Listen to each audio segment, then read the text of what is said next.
Hello, good morning बच्चों। आज के ऑनलाइन क्लास में आप लोगों का स्वागत है। आज हम पढ़ेंगे लेसन नंबर फर्स्ट। पाठ का नाम है भूगोल एक विषय के रूप में। भूगोल एक विषय के रूप में। इससे पहले भी आप लोगों ने कक्षा 10 में आप लोगों ने भूगोल को आप लोग एसएसटी की किताब के अंदर ज्योग्राफी आप लोग पहले पढ़ते हैं, लेकिन अब कक्षा 11 में आप लोग भूगोल को पर्सनली एक अलग विषय के रूप में पढ़ेंगे। भूगोल को पर्सनली आप लोग एक अलग विषय के रूप में पढ़ेंगे। तो आज हम लेसन नंबर फर्स्ट है भूगोल एक विषय के रूप में, इसके बारे में आप लोग जानकारी प्राप्त करेंगे और भूगोल से संबंधित आप लोग बेसिक जानकारी को प्राप्त करेंगे। तो सबसे पहले आज की क्लास में हम देखते हैं परिचय। भूगोल का जो परिचय है उसके बारे में आप लोग जानकारी प्राप्त करेंगे। तो भूगोल एक ग्रीक भाषा का शब्द है। भूगोल एक ग्रीक भाषा का शब्द है और ग्रीक भाषा अपना संबंध यूनान देश से रखती है, या ग्रीक भाषा का संबंध यूनान देश से है। ग्रीक भाषा से जो ग्रीक भाषा है उसका संबंध यूनान देश से है। और भूगोल दो शब्दों से मिलकर बना है। भूगोल दो शब्दों से मिलकर बना है।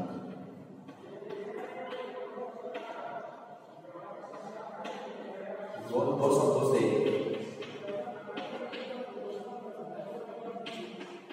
मिलकर बना है।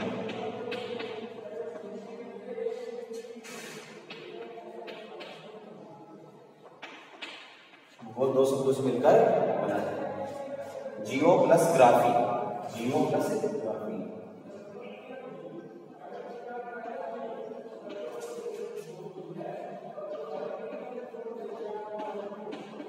भूगोल दो शब्दों से मिलकर बना है। जियो प्लस ग्राफी। जियो का अर्थ है पृथ्वी। जियो का अर्थ है पृथ्वी और ग्राफी का अर्थ है वर्णन करना। ग्राफी का अर्थ है वर्णन करना।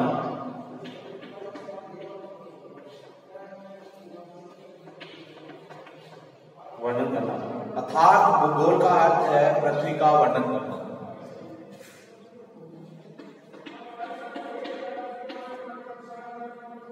अर्थात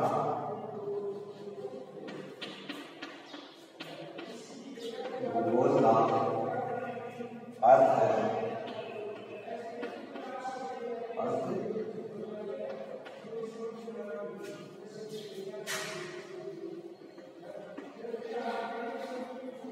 पृथ्वी का वर्णन करना। भूगोल दो शब्दों से मिलकर बना है। जियो प्लस ग्राफी। जियो प्लस ग्राफी। जियो का अर्थ है पृथ्वी और ग्राफी का अर्थ है वर्णन करना। अर्थात भूगोल का अर्थ है पृथ्वी का वर्णन करना। तो ये तो इसका परिचय, इसका परिचय। इसके बारे में आप लोग आगे पढ़ेंगे भूगोल के जनक के बारे में कि भूगोल का जनक कौन है। देखेंगे अपन भूगोल के जनक। भूगोल के जनक तो हिकेटियस को भूगोल का जनक कहा जाता है। हिकेटियस को भूगोल का जनक कहा जाता है। और भूगोल शब्द का सबसे पहले प्रयोग इरेटास्थेनीज नामक भूगोलवेत्ता ने किया था। भूगोल शब्द का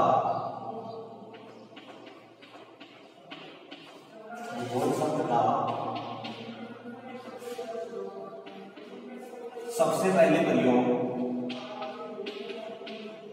भूगोल शब्द का सबसे पहले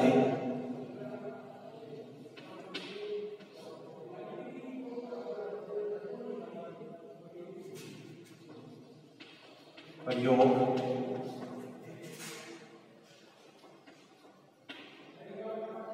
इरेटास्थेनीज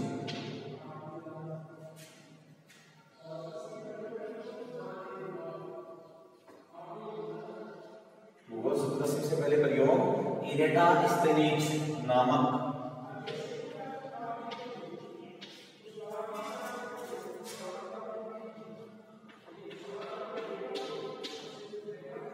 भूगोलवेत्ता ने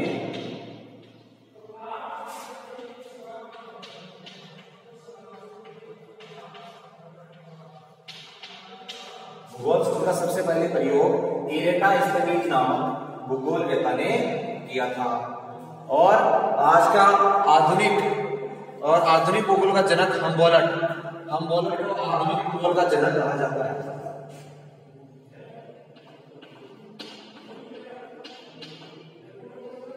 हम्बोल्ट को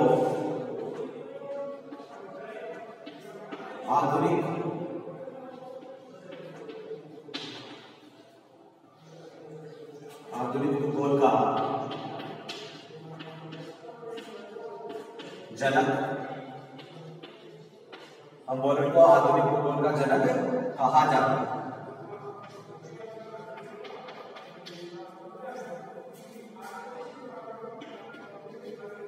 हम बोल रहे को आधुनिक भूगोल का जनक कहा जाता है। तो भूगोल के जो जनक के बारे में आप लोग बताएंगे कि यूकेटेस को भूगोल का जनक कहा जाता है। और भूगोल शब्द का सबसे पहले प्रयोग इरेटाइस्थेनीज, आप याद रखेंगे, इरेटाइस्थेनीज नामक भूगोल वेता ने किया था। कई बार बच्चों से एग्जाम में पूछा जाता है कि भूगोल का अर्थ बताइए। तो भूगोल का अर्थ है पृथ्वी का वर्णन करना, पृथ्वी का वर्णन करना। कई बार बच्चों से पूछी जाती है परिभाषा और लिख देते हैं उसका अर्थ। कई बार बच्चों से परीक्षा में परिभाषा पूछी जाती है कि भूगोल की परिभाषा बताइए, तो उसमें बच्चे भूगोल का अर्थ लिख देते हैं। अर्थ अलग है, परिभाषा अलग है, दोनों अलग अलग है। जब आपसे भूगोल का अर्थ पूछे तो आप बताएंगे पृथ्वी का वर्णन करना, और परिभाषा उसकी अलग है। वैसे आप लोग से कई बार कॉम्पिटिशन एग्जाम में पूछा जाता है कि भूगोल कौन सी भाषा का शब्द है, हिंदी, अंग्रेजी, उर्दू, संस्कृत, ग्रीक, अलग अलग प्रकार के ऑप्शन आएंगे। तो उनमें से आप लोगों को भूगोल कौन सी भाषा का शब्द है, तो आप लोग उसमें बताएंगे ग्रीक भाषा। आप लोग उसमें बताएंगे ग्रीक भाषा का शब्द है भूगोल। और ग्रीक भाषा जो अपना संबंध यूनान देश से रखती है, तो वो क्या उसका परिचय। और ये हो गया भूगोल के जनक के बारे में। ये यूकेटेस को भूगोल का जनक कहा जाता है। और भूगोल शब्द का सबसे पहले प्रयोग इरेटाइस्थेनीज नामक भूगोलवेता ने किया था। और हम्बोल्ट को आधुनिक भूगोल का जनक कहा जाता है। हम्बोल्ट को आधुनिक भूगोल का जनक कहा जाता है।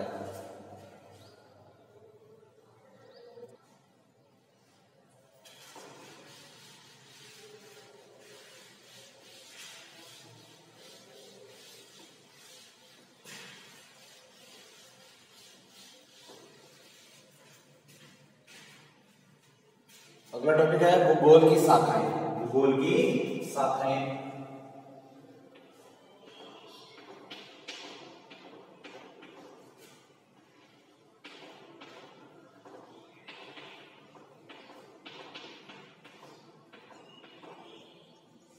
भूगोल की शाखाएं। भूगोल को मुख्य रूप से दो भागों में बांटा गया है। भूगोल को मुख्य रूप से दो भागों में बांटा गया है, भौतिक भूगोल और मानव भूगोल।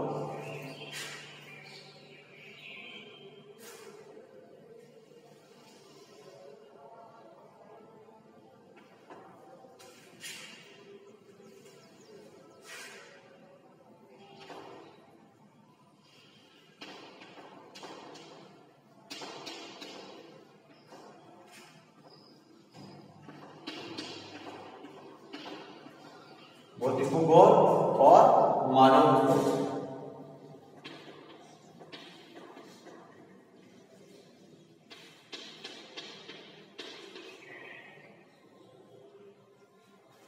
भौतिक भूगोल और मानव भूगोल, ये भूगोल की शाखाएं हैं। तो आप सबसे पहले देखेंगे कि भौतिक भूगोल किसे कहते हैं। तो आप बताएंगे भौतिक भूगोल में भौतिक पर्यावरण का अध्ययन किया जाता है। भौतिक भूगोल में भौतिक पर्यावरण का अध्ययन किया जाता है, जैसे जलवायु, जल, मृदा, वनस्पति आदि। भौतिक भूगोल में भौतिक पर्यावरण का अध्ययन किया जाता है, इसे भौतिक भूगोल कहते हैं। इसके अंदर जलवायु, जल, मृदा, वनस्पति आदि ये इसके उदाहरण है। फिर मानव भूगोल। मानव भूगोल किसे कहते हैं, तो बताएंगे मानव भूगोल में मनुष्य का, मानव भूगोल में मनुष्य का पृथ्वी के साथ, पृथ्वी का, मानव भूगोल में मनुष्य का पृथ्वी के साथ आपसी संबंधों का अध्ययन किया जाता है। मानव भूगोल में मनुष्य का पृथ्वी के साथ आपसी संबंधों का अध्ययन किया जाता है, इसे मानव भूगोल कहते हैं। तो ये होगी इनकी परिभाषा कि भौतिक भूगोल किसे कहते हैं और मानव भूगोल किसे कहते हैं। तो भौतिक भूगोल में तो भौतिक पर्यावरण का अध्ययन किया जाता है। भौतिक भूगोल में भौतिक पर्यावरण का अध्ययन किया जाता है, जैसे जलवायु, जल, मृदा, वनस्पति, ये इसके उदाहरण हो गए। और मानव भूगोल, मानव भूगोल में मनुष्य का पृथ्वी के साथ आपसी संबंधों का अध्ययन किया जाता है, इसे मानव भूगोल कहते हैं। ये हो गई इनकी परिभाषाएं। अब देखेंगे अपन इनकी शाखाएं कि भौतिक भूगोल की कौन कौन सी शाखाएं, भौतिक भूगोल में कितनी चीजों का अपन अध्ययन करते हैं। फिर देखेंगे अपन मानव भूगोल की कौन कौन सी शाखाएं हैं, इसके बारे में अध्ययन करेंगे।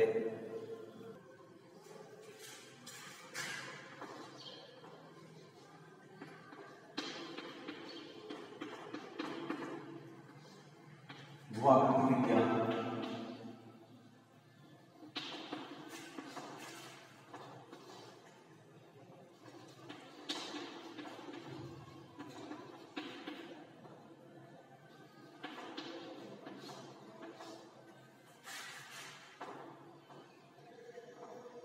भूआकृति विज्ञान, जलवायु विज्ञान,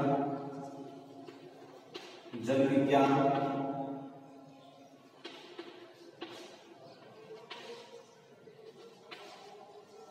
मृदा विज्ञान,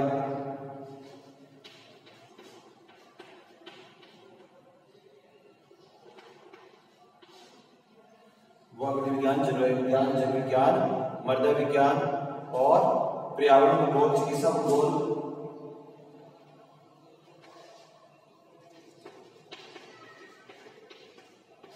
पर्यावरण भूगोल,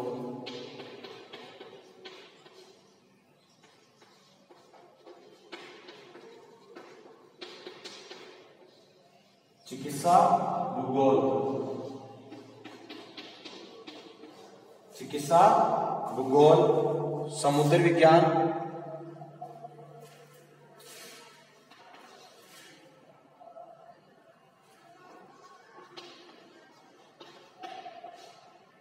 समुद्र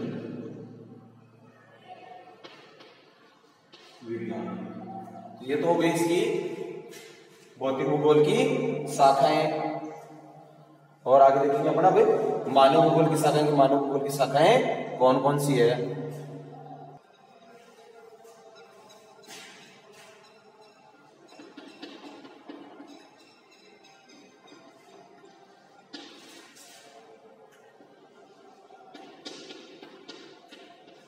संसाधन भूगोल,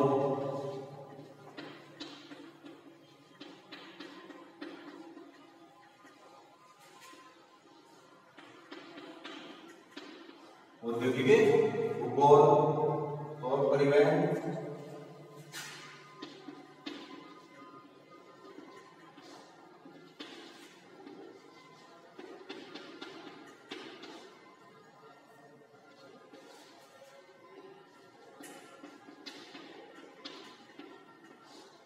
जनसंख्या भूगोल, परिवहन और जनसंख्या भूगोल, राजनीतिक, आर्थिक, सांस्कृतिक,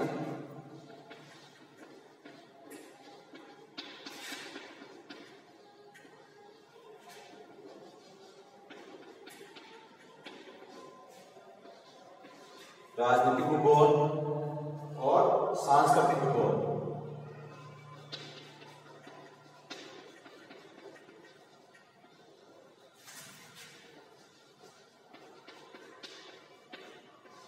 सांस्कृतिक भूगोल, तो ये हो गई इनकी शाखाएं। भौतिक भूगोल में भूआकृति विज्ञान, जलवायु विज्ञान, जल विज्ञान, मृदा विज्ञान, पर्यावरण भूगोल, चिकित्सा भूगोल, समुद्र विज्ञान। ये तो हो गई भौतिक भूगोल की शाखाएं। और मानव भूगोल की, मानव भूगोल में किस किस का अध्ययन किया जाता है? आर्थिक भूगोल, कृषि भूगोल, संसाधन भूगोल, औद्योगिक भूगोल, परिवहन भूगोल, जनसंख्या भूगोल और राजनीतिक भूगोल, सांस्कृतिक भूगोल। इन सब शाखाओं का अध्ययन मानव भूगोल में किया जाता है और इन सब का अध्ययन भौतिक भूगोल में किया जाता है। ये हो गई इनकी शाखाएं।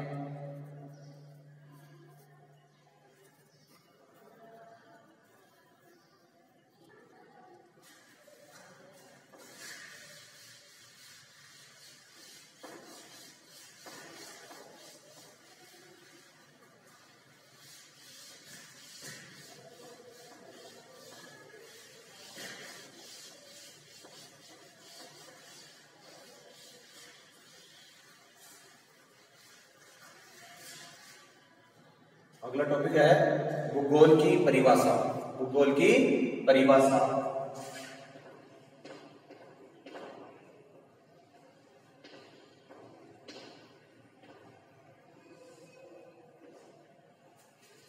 भूगोल की परिभाषा तो आप बताएंगे। भूगोल बताया है हार्टसॉन महोदय, हार्टसॉन महोदय के अनुसार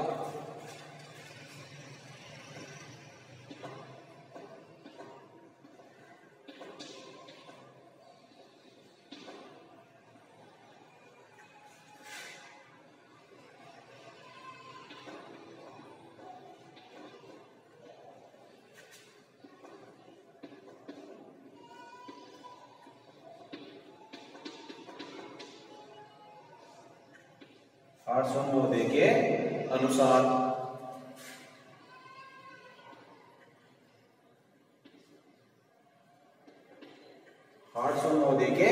अनुसार, तो आप लोग देंगे भूगोल पृथ्वी की सतह की विविधताओं का, हार्टसन मोदी के अनुसार आप परिभाषा देंगे। भूगोल वेता भी है, उन्होंने भूगोल की एक बहुत ही अच्छी परिभाषा दी है कि भूगोल पृथ्वी की सतह की विविधताओं का सही क्रमबद्ध तार्किक निरूपण तथा व्याख्या करना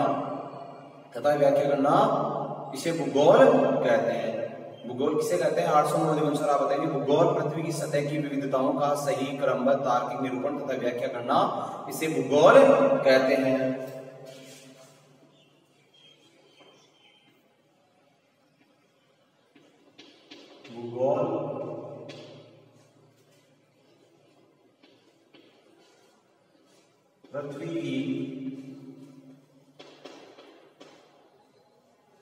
भूगोल पृथ्वी की सतह की विविधताओं का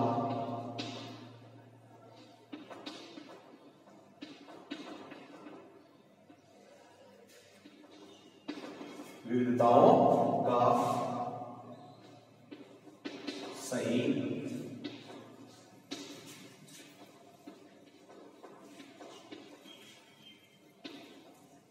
भूगोल पृथ्वी की सतह की विविधताओं का सही क्रमबद्ध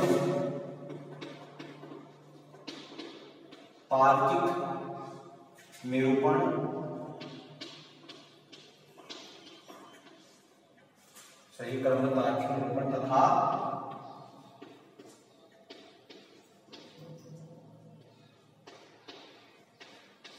व्याख्या करना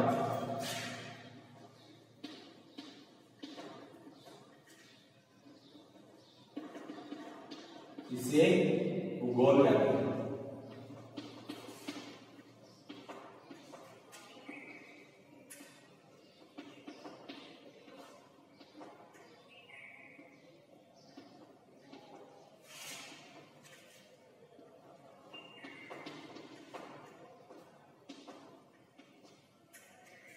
ये हार्टसन मोदी के अनुसार जो आपसे भूगोल की परिभाषा पूछे तो आप बताएंगे भूगोल पृथ्वी की सतह की विविधताओं का सही क्रमबद्ध तार्किक निरूपण तथा व्याख्या करना इसे भूगोल कहते हैं। तो यह होगी भूगोल की परिभाषा हार्टसन मोदी के अनुसार। इन फ्यूचर भी आपसे जब कभी ज्योग्राफी की डेफिनेशन पूछे तो बहुत ही अच्छी परिभाषा है, आप इसे हमेशा के लिए याद रखेंगे कि भूगोल पृथ्वी की सतह की विविधताओं का सही क्रमबद्ध तार्किक निरूपण तथा व्याख्या करना इसे भूगोल कहते हैं। तो ये तो हुई हार्टसन महोदय के अनुसार, जो भूगोलवेता थे जिनका नाम है हार्टसन महोदय। तो ये हार्टसन महोदय के अनुसार एक डेफिनेशन और है जिसके बारे में आप लोग बता सकते हो कि geography is the language maps and diagrams. Geography is the language maps and diagrams. मैं आप लोग को हिंदी में बता देता हूँ, मानचित्रों व आरेखों की भाषा को ही भूगोल कहते हैं। मानचित्रों व आरेखों की भाषा को ही भूगोल कहते हैं। ये डेफिनेशन भी आप याद रख सकते हैं।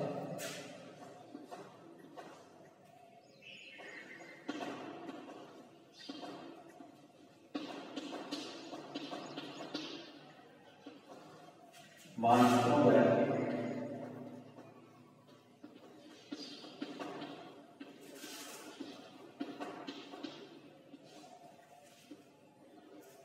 व आरेखों की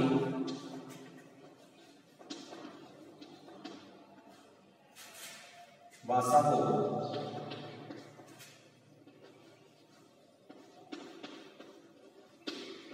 भूगोल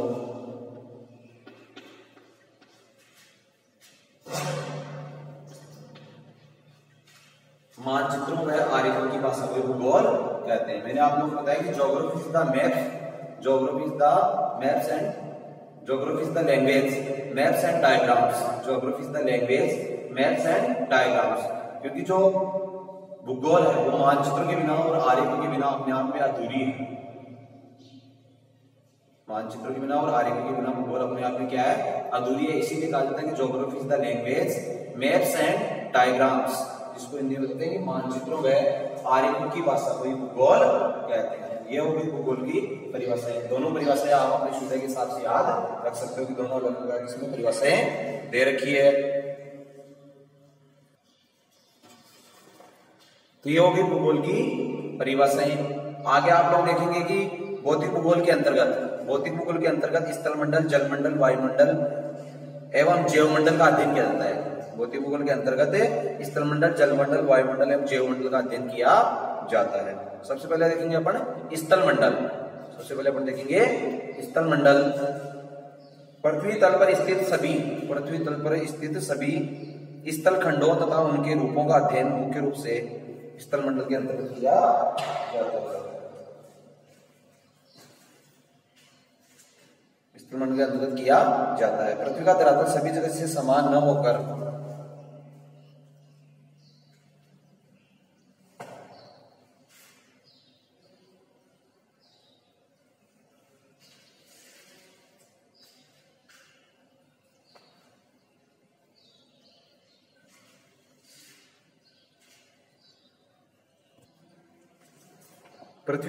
सभी जगह से समान न होकर अलग अलग पाया जाता है।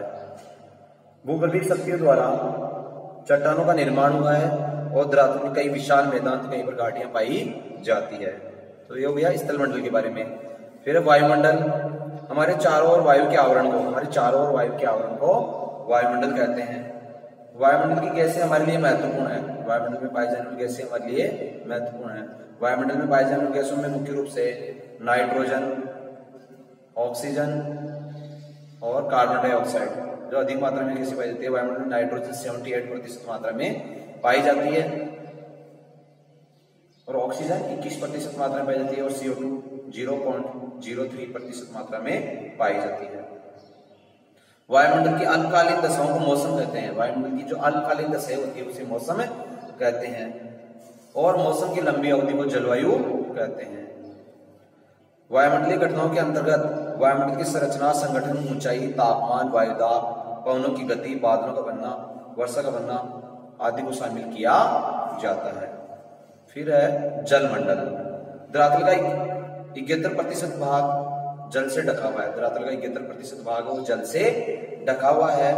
जल का संगठन छोटे अथवा बड़े जलाशयों में अलग अलग पाया जाता है।